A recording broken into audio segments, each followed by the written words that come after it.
প্রিয় শিক্ষার্থী বন্ধুরা, আসসালামু আলাইকুম। আজ আমরা দেখব ফটোশপে কিভাবে ছবির ফ্রেম তৈরি করা যায়। চলুন শুরু করা যাক।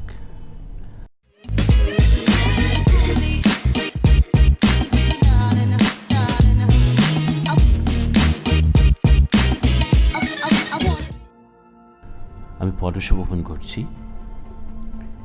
যে ছবিতে আমি ফ্রেম তৈরি করব সেই ছবিটা ওপেন করতেছি। আমি ফাইল, ওপেন, আমার নির্দিষ্ট ইমেজটি আমি সিলেক্ট করছি। এই ছবিটির মধ্যে মূলত আমি ছবির ফ্রেমটা আমি তৈরি করব।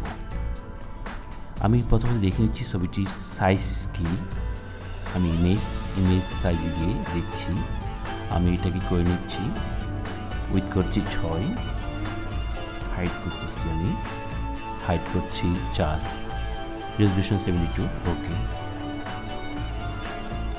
আবার আমি যাব ইমেজ, ক্যানভাস সাইজ, এখানে আমি 6K 7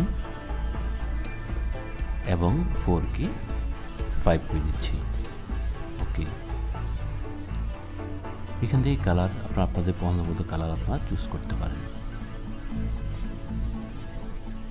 যে কোনো কালার আপনারা চুজ করতে পারেন। আমি এই কালারটি সিলেক্ট করে ওকে দিচ্ছি।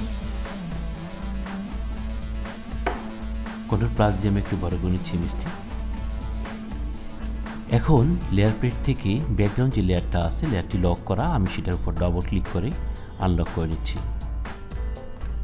এখন টুলবক্স থেকে আমি ম্যাজিক 1 টুল সিলেক্ট করব, করে আমার কালারটির মধ্যে আমি ক্লিক করছি,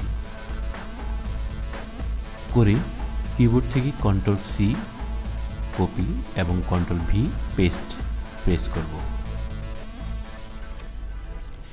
যখন আমি Ctrl+C Ctrl+V প্রেস করলাম, তখন আমার লেয়ারটির মধ্যে আমি দেখতে পাচ্ছি নতুন একটি লেয়ারটির মধ্যে শুধুমাত্র যে বর্ডারটুকু রয়েছে সেই বর্ডারটুকু কপি হয়েছে, যেমন এখন এই বর্ডার লেয়ারটি সিলেক্ট রেখে আমি যাব layer style, bevel and emboss. Bevel and এমবসে যাওয়ার পরে এখান থেকে আমি স্টাইল থেকে আমি ফিলু এমবসটা সিলেক্ট করে নেব। ডিপটাকে আমি 100 করে দিচ্ছি, সাইজটা আমি 10 করে দিচ্ছি। এই পাশে আমি দেখতে পাচ্ছি কালো, এই জন্য আমি নিচ থেকে যে কালারটি রয়েছে সেই কালারটি সিলেক্ট করে সিমিলার কালারটা সিলেক্ট করে দিলাম, দেন ওকে। এখানে অপাসিটি, হাই মুড অপাসিটিটাকে, স্ক্রিনটাকে আমি করে দেব লুমিনিসিটি, অপাসিটিটাকে আমি করব 50, শ্যাডো মোড মাল্টিপ্লাই থাকবে, অপাসিটি 100 করে দিচ্ছি, দেন আমি ওকে প্রেস করছি, আবার ওকে। বন্ধুরা, সহজেই আমরা ছবির ফ্রেম কীভাবে তৈরি করতে হয় সেই জিনিসটি দেখে নিলাম।